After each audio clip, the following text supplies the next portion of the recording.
What's up, everybody? We got a extra special show for you today. It's just Rad and I. Richie is on vacation. For those of you on the podcast, it is an absolute pleasure having you here. And for those of you watching the replay on YouTube, it's a pleasure having you here too. But we want to give a very, very special warm welcome to those joining us live from the Movement Mastermind Facebook group. If you guys haven't got over there yet, what are you doing? Join the group. It's amazing. Most importantly, they get early access. They get exclusive access to our programs, products, services, and what we're doing right now, which is our Black Friday, Cyber Monday recruitment drive. We do it once a year, and we halve the price as a lifetime membership for our UMS online coaching. Now, today we're going to share a very, very important story about how, I guess it's like the first, you read Malcolm Gladwell's book, The Tipping Point, which I loved. There's many, many great books that sort of, or authors that talk about the point where you get your breakthrough that, when you look back in hindsight, it's a tipping point. I listened to a great podcast with, it's the Story Brand, Building a Story Brand podcast, and they had Matthew McConaughey on talking about his new book, Green Lights, which I'm definitely going to read. It sounds amazing. Matthew McConaughey is an incredibly wise person. Now, they were talking about this concept of, when you look forward, moving forward is fate. Looking backwards is science, because it's been written already, and you can connect the dots and hypothesize based on the past, but you can't do that on the future. This today, with what Rad and I are going to talk about, is one of the initial early tipping point moments that caused us to create the Unified Movement System. And there were a few, There was Rad's story of injury in the army. If you are part of our mailing list and in the inner circle, you would have got an email that sort of briefly spoke about that. If you've been following us for a long time, you'd know that Rad and Richard met in the army as infantry soldiers, and Rad suffered a pretty bad injury in the army. We're not going to go too far into detail about that. I have also had quite a big history of severe injury we've had to overcome. But this day was, I think, back when? 2015, 2016? No, 2000. We hadn't opened Unity Gym back then, had we? No, I don't think we had. So it would have been 2012. I don't know. Maybe we had. No. I don't yeah, think so. Right. I don't think we had. I remember. Look, who knows? Maybe we had, but it was definitely not later than 2013, 2000. Strength and Conditioning Summit, organised by Tony Battaji. We had a host of incredible speakers, one of which was Ian King, Coach Ian King from the King Institute. He is one of the more successful. He hates the term strength and conditioning coach and he actually made a fool out of a lot of people in that audience that day. Remember when he said, put your hand up what you do? And heaps of people said, I'm a strength and conditioning coach. And he laughed at them all and said, oh, that's interesting that you call yourself that. And everybody said, why? And he said, well, because strength and conditioning coaches are responsible for causing more injuries to athletes than anyone else. Yeah. And they all went, what do you mean? And they said, yeah, they're rubbish. They just make them stronger, and they don't have a balance between strength and flexibility. And then they go out and play their sport and they get injured. And it's all because of the strength and conditioning coaches. Yeah. And all these guys don't, at this time it was very uncool to call yourself a personal trainer, and very, very cool to call yourself a strength and conditioning coach. Yeah, it's funny how that industry's worked, isn't it? And yeah, it was hilarious. Everybody's a personal trainer. We've all got our Cert 4 personal trainers, but for whatever reason, everybody likes to call themselves a strength and conditioning coach after they've been in the industry for a few years and done a few workshops. Yeah, that's right. That's how it goes, isn't it? That's right. But that was the first little insight into where Ian was going to take us that day. And we were all so impressed by his presentation. There was each day, it was a 2-day summit. Each day there would have been 3 guest speakers, some of the best sports exercise scientists on the planet. And Ian, really, really, it was pretty awesome what he presented, and so we were all so impressed. A select few people were invited to spend a day with him at Tony Battaji's, the Battaji Fitness Institute over in Mossman, where he used to be. And and we went over, and there was, Rad and I share a slightly different memory here. I believe there was only about 10 people. Rad reckons there was 20, but the room was full. It was packed. No, it wasn't. Yeah. No, it wasn't. I You don't remember that correctly. Yeah. I remember it was very, very specific that it was only a select few that were allowed to go. Anyway, that doesn't really matter. What happened was, when we got to the gym early in the morning and we had a full day with Ian, which is very, very rare because he sort of comes out of hiding every once in a while. He said it was the first time that he'd coached anyone but Olympic athletes in 18 years. Yeah, that's right. It was the first time that he'd coached coaches in 18 years. He'd only worked with athletes for 18 years. Or outside of his King Institute, that's right. where he develops trainers to be coaches. And he basically said, "What do you want to learn?" You know, we all got in a circle and sung Kumbaya. No, I mean, he basically said, "What do you guys want me to teach you?" And everybody there, we went around the room, and the majority of people 90% wanted to of people learn said Olympic weightlifting. You know, because he's very, very good with Olympic weightlifting. Well, I think it's more so that when you were in the room, like, everybody had an idea of who Ian King was, and everybody knew that he was a coach of athletes. And when you're a personal trainer and you've been in the game for a while, you know that Olympic weightlifting is, you know, it's like the pinnacle of weightlifting, of what you do with weights, and that's what they do with athletes, you know, to make them really, really good. So in a room with a coach, the coach is the best athletes in the country. Everybody's like, "Yes, show us how to do Olympic weightlifting." Yeah. And then he went around and he got us to do some flexibility assessments. He looked at all of us, just really basic stuff, just a squat assessment, overhead, you know, shoulder flexibility. And I was the most flexible person there by a long shot. No one came close to where I was in the room. And I was looking around at everyone, and I was pretty proud of myself that I was more flexible than everyone. Boost. And he said to every one of us, after he assessed us all, he said, "Not one of you passed my most basic flexibility standards. And if you came to me as an athlete, you wouldn't even lift a weight until you achieved this, which none of us could achieve." And he went through a couple of these standards. And we had him for 6 hours that day. He spent the next 5 hours with us doing flexibility work. And then at the very end, he showed us some of the most basic Olympic weightlifting stuff for about half an hour. Yeah. And it was pretty funny, because you could see that all these, anyone on the podcast, I'm doing the parenthesis hands up in the top, in the air here.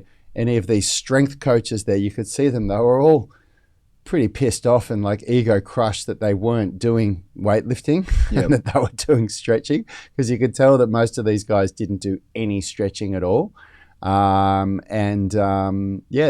like what a personal trainer looks like. You know, they looked really strong. Everyone looking around the room, it was a mix of men and women, and everyone looked like they crush in sports. They were all fit as, you know, and muscular and strong, and you know, like they all barely touched their toes. They all walked around looking the part, but then when it came to actually proving what their body could do, none of them could do much at all. You know, and it was just funny, because it was the very first time that I'd seen someone who you really admire, who has, you know, he's published a dozen very successful books. He's well renowned. He's on some very successful. He's invited to do. He worked in the States for most of his career in the United States, and he's done exceptionally well. And he's got a very good reputation. And it was the first time I heard someone like that say, you know, this is so important. You guys are overlooking this. You guys are missing something in the spectrum of program design that is like half of the picture.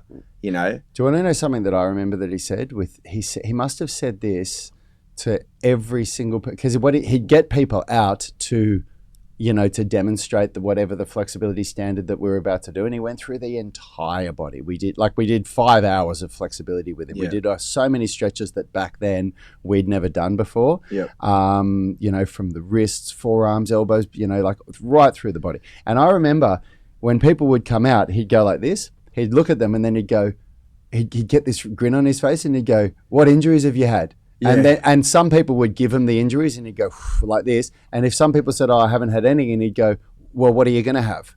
Yeah. And they'd go, well, "What do you mean?" And he'd go, "Well, if you keep lifting weights when you can't do this, you'll be injured in the next 12 months. So what are you going to have? Yeah. What injury are you going to get? Yeah. What do you want?"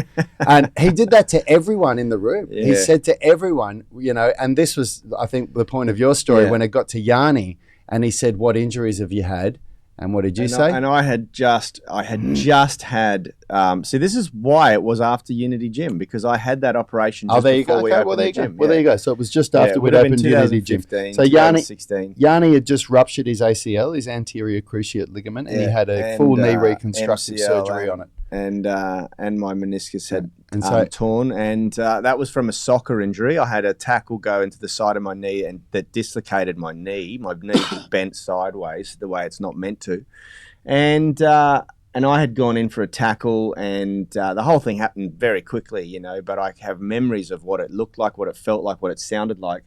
And I explained that to him, and he challenged me. He challenged my ego. He challenged me. You know, he tried.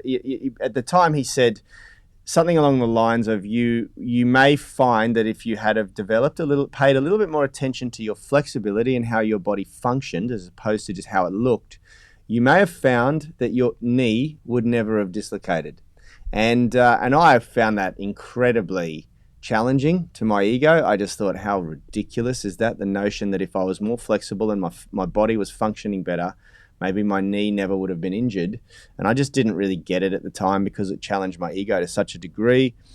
But, you know, later it forced us to really take a look at what we were doing. And both of us were adamant we weren't going to waste the day, and we weren't going to get too hung up on our past, and we were going to shelve our egos. And it really made us realize that I think the biggest thing was that he was talking about his athletes and his coaches and his institute a lot, and we thought we were up there with the best at the time. Oh yeah, you know, we thought we were very good. I thought I was good. But we both had well over 10 years of coaching experience in our careers. You know, and we not were well over. Back then, we would have been just on the 10 year. Just on the 10 year. Okay, so a decade of being personal trainers, another decade on top of that of our own training. Yeah, we thought we were good. Yeah, we thought we were good. And the notion that there was just this whole world of people who were far superior to us really challenged me. You know, I was like, wow, if he's telling the truth and he's got all these athletes and all these people who just smoke us in every way. But this is where we have to make this transition away from the story of Ian King and into the topic of the show, this idea of the shattered ego, because this happens all the time. It's funny. It doesn't happen so much anymore now. We've found a way. We've iterated our program enough now that we are retaining more of these people. But if you went back a couple of years ago, the people that used to not stay with us generally after a trial were the people that had more experience. Yep. And you could see their ego get shattered when they came in here and we showed them how to do certain things that they just couldn't do. But these were fit, strong-looking people. Yeah. They dominated where they were comfortable. They got used to being the alpha in their gym or in their own right or in their sporting team or whatever else. And we're talking about a couple of professional league players, you know, all sorts of people that were really, really good. And we've had them come here and their ego got shattered and they didn't like that. And I think when I think about it now, I think probably the biggest thing that's changed from back then to now is that our marketing and the message that we put out on our social media stuff is clearer, so that those people that come here have more of an expectation of what they're going to do here. Yep. People come here expecting that they're going to be doing strength and flexibility now, and they come here knowing that they're not flexible, so they're not as challenged. Yep. I think back then it wasn't as clear what would happen once you got to Unity Gym, and people thought they were going to come here and thrive a bit more. Yep. But also we've gotten better at easing people into it. Yep. You know, and the thing is, if you're somebody that's been training for 10 years, like we had, or even longer back then when we went to Ian King, have a look at the people that are the best in the world. Look at professional athletes. Ask yourself, are you as good as them? And if you're not, then if you want to get better, prepare to have your ego crushed. Because it's the only way you're going to get better. You've got to expect that if you are not at the pinnacle of physical capabilities, then the only way to get there is to work with a really good coach. And when you work with a really good coach, prepare to have your ego crushed. Yep. And it won't necessarily like, oh man, did we... Yeah, it was funny Ian didn't do it in a rude way either. He wasn't rude. He's a very matter-of-fact person. He was just, and he's got 40 years experience. So, times how we feel after 10 years experience by 4, and he has also just had a gut full of the fads that come through. He's seen every one of them, and they cycle every decade. Yeah. You get these exercise fads, this program fads. The strength coach was a fad, becoming a strength and conditioning coach. Yeah. And he just has had a gut full of it, and so he's got, pardon the profanity, zero fucks given anymore. Yep. You know. Yep. He's the Kevin Hart of strength coaches. It's funny. you talk about all of the different like things that happened over the years that led to the UMS. The next one for me, which was a really big one, and you may have had the same experience with Ben Pakulski, but was for me, so Yanni went and trained with Ben Pakulski for a couple of weeks. I didn't do that. Something that I've done that Yanni didn't do was I've worked with Ido Portal in a couple of workshops. And for me, that was another big ego crushing experience. But because it happened after Ian King, it wasn't as much of an ego crush, but it was similar. Yeah. Because I went into that room and I was looking around at all the people, and, you know, I was decent at martial arts and I was flexible and strong and I could move pretty well. And I was in this room looking around at everybody, and when I started to see what people could do, and especially what Ido and Odelia could do, Odelia is Ido's sort of right-hand woman. She works very closely with him. Fuck, man, I've just never seen people right in front of my eyes that were so much better than I was back then. Yeah. And it was a real eye-opener just to watch these people just shit on me in everything that I thought I was good at. And what really got me was, because this is what happened this was for me, was like my saving grace with my ego with that Ian King workshop, was that I still walked out of that room going, oh, I was more flexible than everybody there. Yeah. And I still walked out with a little bit of my ego intact. Man, did I lose that when I went into an Ido Portal workshop. Yeah. I was not the most flexible person in that room. There were people that were so much more flexible than me. And there were the same people that were better at handstands than me. They were better at muscle ups. They were better at everything than I was. Yeah. In that room, there were people that were a lot worse than me as well. Yeah. But I'd like to know quickly, because I know we got a few people on the live, and for those watching the replay, question of the day: have you ever had the ego-shattering moment? Have you ever walked into a room with a bunch of people that you were going to do a workshop or an experience to do with your chosen passion, your hobby, your fitness, whatever it is that you do, and just realized that you come across people that are on another level, and it just put you in your place, shattered your ego? I would like to know, because this is what we're talking about today. For Rad and I, we needed that, and I think from time to time everybody needs that. If you think about the logic behind how they train infantry or any army, any ADF, Defense Forces personnel, anyone who's had that experience before, where you go to basic basic training I'm referring to, and they literally break you down before they rebuild you. And there's a bit of a reason for that. You get people who go in with an ego, and those people are generally very glass full types.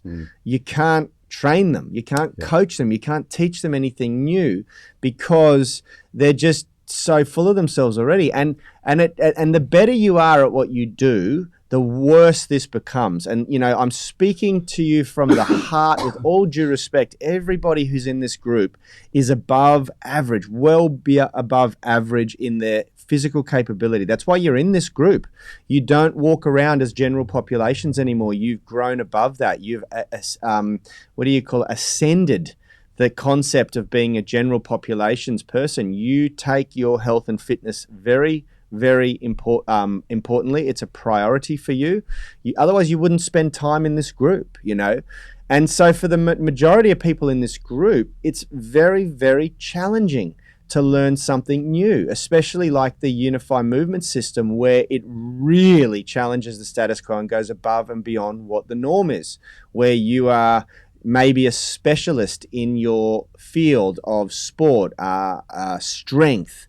We have a lot of yogis who are training here right now, exceptional mobility, exceptional flexibility, who have come because they've hit a glass ceiling that they cannot ascend anymore in their yoga practice, where strength is the missing link for them, where they need to level up their strength. And the reason why they come to us is because they know that we are the only program that they can find on the internet, the only gym that they can find in Sydney or in Australia that will develop strength without compromising their flexibility. They've worked in some cases for 20 years to unlock such high levels of flexibility and mobility, and it's not an option for them to go backwards in flexibility. And this is what we had to do. This Ian King experience and Rad's Ido Portal experience, even my Ben Pokolsky experience, were, defining moments where our ego was ripped apart, broken down, and we realized that we had a lot to learn, and we really just went all in and embarked on that. And it's just so unfortunate that people are challenged so heavily by that, and they're not willing to just go, okay, yeah, this is good. This is a growth opportunity for me. Yeah. Well, when your ego is challenged like that, you really have two options. You're forced with a choice, and it's funny. The easy option is the one to say, "Oh well, fuck that guy. I know what I'm doing. I'm going to go somewhere else. I got myself this far, and I'm going to take myself further. I'm going to go somewhere else to keep working where someone's going to stroke my ego. Yeah, or you do what less people do, and you say, "Wow, I really didn't realize that I wasn't as good as I thought I was, and this person obviously has something to teach me. I'm gonna learn. I'm gonna shut up and listen." And that wasn't something that came naturally for Yanni and me. We were. It's something that I think in my experience, what I noticed is that martial arts in general forms a big ego on people. And because Yanni and I were both martial artists, Yanni more into boxing, I was into Kung Fu, we had an ego that was created. And I say I've seen it in martial artists a lot, because when you're in a martial arts school, when you see the people that come in that have got previous experience, they always have an ego, don't they? They walk but you have to. And let me be clear, an ego is extremely important. I don't believe, if you don't have a big ego, I don't believe you will ever change the world.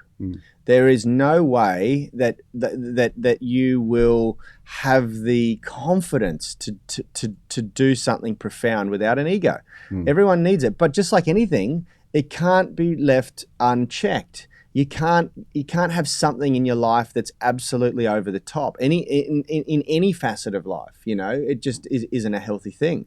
And so your ego, like everything else, must be controlled. It must be something that's under your control, and you have to have the ability to step back and go, okay, I'm just going to suck this because this is an opportunity for me. This is an opportunity. In Matthew McConaughey's book Green Lights, he talks about the concept of life throwing red, orange and green lights at you. Green lights are opportunities to grow and succeed and find success. Red lights are challenging and failure. And he learnt that very early in life that you can turn any red light into a green light with the right mindset and awareness. And you stop looking at failures, stop looking at obstacles, stop looking at challenges as challenges, obstacles and failures. You start looking at them as opportunities. There's a lesson in here. There's an opportunity in here that I need to find. And the more you hone that skill, the more obvious that opportunity becomes. And this is something that Rad and I have certainly cultivated, this attitude, since opening Unity Gym, because we failed so many times in getting this business successful.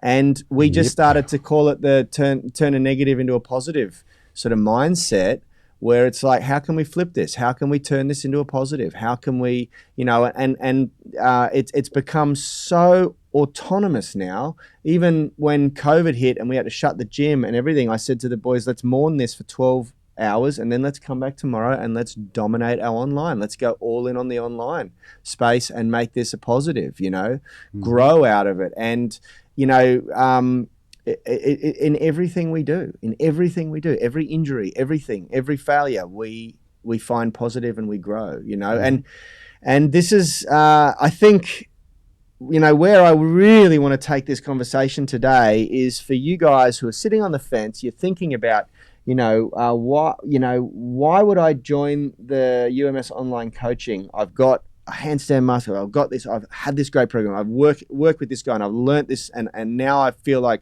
I'm getting everything. I'm getting everything I need out of the Sound of Movement podcast or out of the Movement Mastermind group, and I don't need, I'm at this level because of me and because of my efforts, and you might not feel ready to be coached, but like if when you join the UMS Movement Mastermind, the whole thing is built around our weekly group coaching where you get constant feedback on your posted movement videos. We do it every Friday, and we literally, however long it takes, we go through every single person's post and critique their movements so that they get that coaching experience. You get the Foundations program so that you can build your foundation of balance and strength and flexibility, which is an absolutely critical step in the beginning of your journey to set things up. You get the Technique Optimiser program, which we're just about to launch, which is all about perfecting your movements so you make huge gains. That's especially important for everybody who's had time away from exercise, or for people who are transitioning out of foundations into progressions. You get the Progressions program, which is all about assessing your body and designing totally customized workouts. It takes you beyond anything you've ever experienced before when you start to periodically, every 6 weeks, assess where you're at with every strength movement, all 15 foundation movements and the flexibility standards, and you are continually iterating on your perfect program. The Strength Maximiser is a plateau destroying prescribed overreaching program that Rad and I have been doing periodically for the last few years. It is phenomenal how much strength you pack on after doing 2 weeks of that program. It's a 2-week cycle. And then you get our exercise tutorial library, which eliminates the guesswork and helps you correct every one of your exercise form and technique. And finally, the Strength and Flexibility Theory course, which is about leveling up your strength and conditioning knowledge so that essentially you learn to fish. It's not about getting fed anymore. It's about learning how to fish so that you can go and take this to a whole new level for yourself, and it's, guys, I can't stress to you how good the results are that we get with people in this program. I can't stress to you how important it is that that you go through phases in your life where your ego is challenged, where your knowledge is challenged, and you provide yourself. You just accept and take these opportunities for growth on board. And this is a risk-free opportunity. Finishes tomorrow. 14-day free trial it comes with. And it's a lifetime discount of 50% if you do take it. It's finishing at the end of Cyber Monday, which is tomorrow afternoon, I believe, in America. And it's a really good opportunity. Oh yes, guys, it's a no-brainer. It's if you're ready to level up, this is the opportunity to get a trial of what we do, of our cream of the crop program, and lock in a half price rate for however long you want to train with us. If you miss out this weekend, you will not get another opportunity to do this for another year.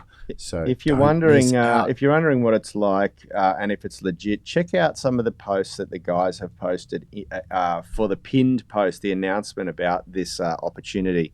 Some of our members have posted there. Check out the Google reviews. We got 181 5-star Google reviews. Yeah, have a look at it. And that's growing every day. And the reason why this is a 5-star rated program. All right, guys. Thanks so much for tuning in. We'll see you tomorrow. We're going to keep kicking this. We'll get better with the technical stuff. Figure out why we had some sound issues this morning, and we're going to keep cracking on despite Richie's amazing vacation. Take care, guys. See you tomorrow. Health is about performance, not just body image. You better be willing to accept what you're going to have to do to get there. We'll start focusing on movement goals, strength goals, flexibility goals. When you nail that skill, it's there forever. The body image goal doesn't get you that far. It's the consistency and frequency that's going to get you there. It's not the intensity. There's no shortcuts to mastery and movement. Destination doesn't change overnight, but your direction will. The gym is not the place to beat up the body that you hate. It's the place to build the body that you love. We are the gym that teaches people how to move instead of just exercise, because we believe that health is about performance, not just body image.